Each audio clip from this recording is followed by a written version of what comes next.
If one man experienced the highest heights and some of the lowest lows, it would likely be Joseph. And yet, through it all, he demonstrated an unfaltering faith in God. Today on Truth for Life, we open to the book of Genesis for a lesson in making the most of it. That's the title of our message today, and you can find related resources online at truthforlife.org. Here's Alistair Begg. The picture with which the chapter opens, with which the other one concludes, is not that of Joseph, now in Egypt, going from place to place looking for a job, but rather it is Joseph in the context of an auction. And in order for us to get a picture of it, we should probably think in terms of cattle auctions. For mercifully, none of us, I trust, have ever been in the realm of slavery in the state of our days. It certainly is a horrible and sorry aspect of our history. I hope none of us have experienced it, but we have experienced cattle auctions. And you will be privileged to observe the procedure as it unfolds with regularity, as the door swings open and one sorry beast comes in through the door, whacked by a big stick and prodded into its position of prominence, and then the various nods and winks and scratchings of the heads and grunts proceeds till finally the beast now has a master, and then the door opens on the other side and out it goes and on its sorry journey. But here is the picture for Joseph. The dreamer has hit the dirt. He is far removed from the security of his family home. He has been placed probably on a platform in full view of the crowd, a leering crowd, doubtless chained to a block for security's sake, stripped bare. Perhaps they did them the kindness of leaving him with a loincloth, but probably not. And there he stands as a teenager, subjected to the investigations and proddings of his potential master.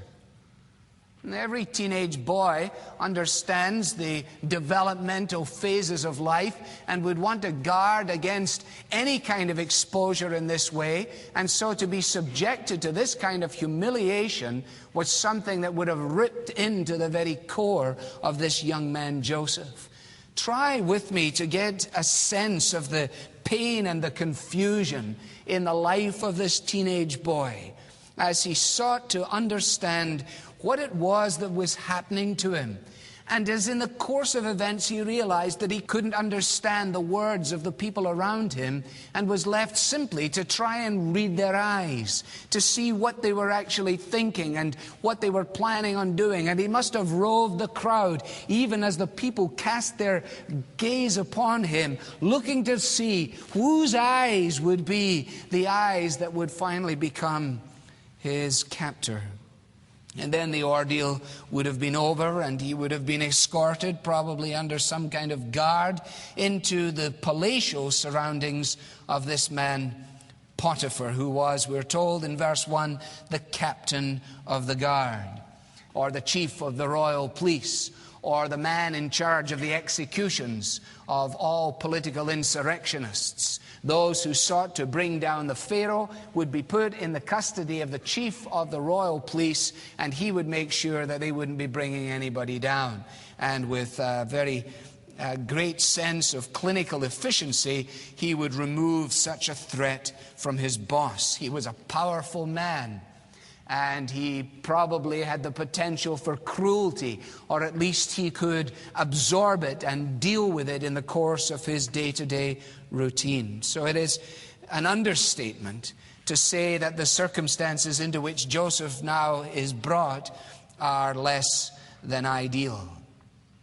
Years later, when his father was reflecting upon the circumstances of Joseph's life, in Genesis 49:23, Jacob reflected, with bitterness, archers attacked him.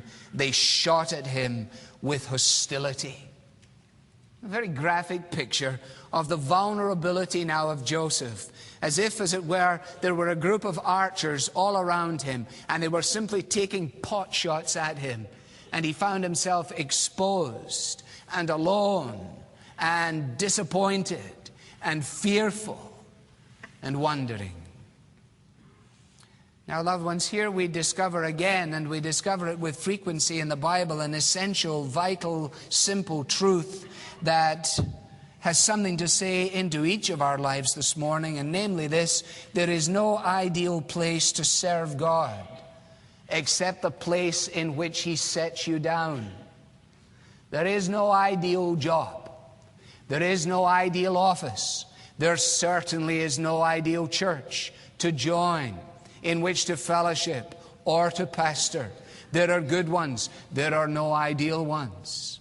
And those who constantly search for the ideal, for perfection, forgetting that all that is ideal and all that is perfect is saved for heaven, send ourselves on a journey that is marked by frequent disappointment. And here we discover again this essential truth that for Joseph, this was not ideal. And yet he would have had within him all kinds of emotions: to run away, to hide, to give up, to become antagonistic. And somehow or another, God, as we will see, takes him through the valleys as well as through the high spots. The psalmist, responding to similar circumstances in his life, in Psalm 11 and verse 1, says to himself, "In the Lord I take refuge. How then can you say to me, flee like a bird to your mountain?" I don't remember who sang the song, but it went like this: we gotta get out of this place, if it's the last thing we ever do. Remember that song? No, okay. And some of us have come from a week with the refrain of the song reverberating in our brains, and circumstances and people and counsel and our own spirits inside of us are starting to say, you know, if you could only get away, if you could only get up to the cottage, if you could only get down to there, if you could only get to the sun. And while all of those things may be temporary palliatives, the fact of the matter is, as the psalmist says, in the Lord I take my refuge. How can you say to me, flee like a bird to your mountain? Flee if you choose, but you'll take yourself there. And I don't know about you, but I'm my biggest problem. Not my circumstances, not my colleagues, not my boss, me. And Joseph looks at his environment, and we look at his environment, and we look at our own, and we may find ourselves saying, you know, I never bargained for this. I never imagined being trapped in these circumstances. I never ever thought it would become like this. And presumably that's a little of how Joseph was feeling. So let's trace a line through these opening verses. Let's notice 4 things about Joseph. Number 1, he was protected. He was protected. In the course of all of this, the protecting hand of God upon him is quite remarkable. We saw it last time in the way in which he was almost dead and then in the pit. And then he was in the pit and not dead, but going to be dead. And then he was in the pit, but he was getting out of the pit. And then he was in the pit and on the camel. And now he's still alive. He's been protected. He hasn't been protected from the circumstances. He has been protected in the circumstances.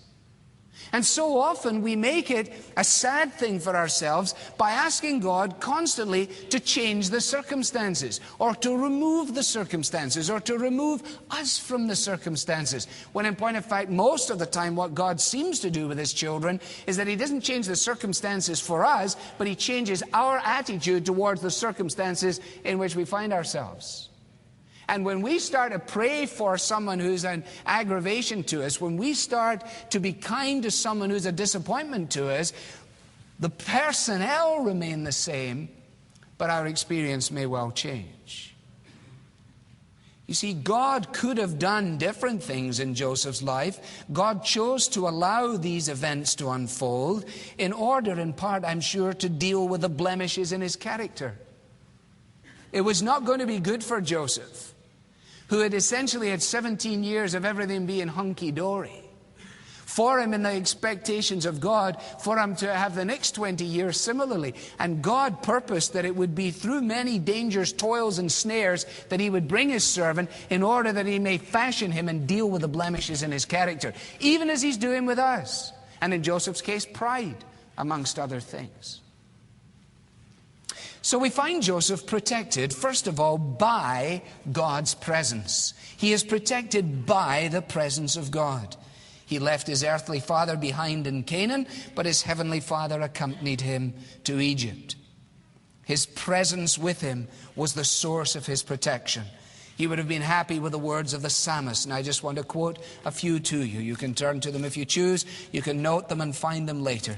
They are a selection of a vast company of such truths and verses. Psalm 9:9, the Lord is a refuge for the oppressed, a stronghold in times of trouble.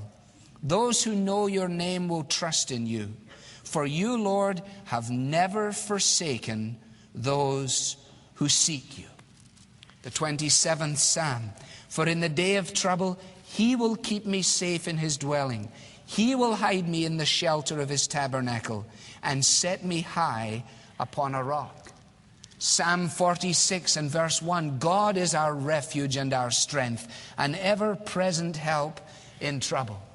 The 138th Psalm and verse 7, though I walk in the midst of trouble, you preserve my life. Now, sometimes, loved ones, what we need to do in the midst of our days as we find ourselves disappointed and enslaved and broken and unable to alter our circumstances, we do well to go to the soul's medicine chest. And if the Bible is the soul's medicine chest, then one of the best potions in the chest is in the book of Psalms. And to take the Psalms and to read there of the psalmist's experience and realize how again and again his experience of God is descriptive of what we long for.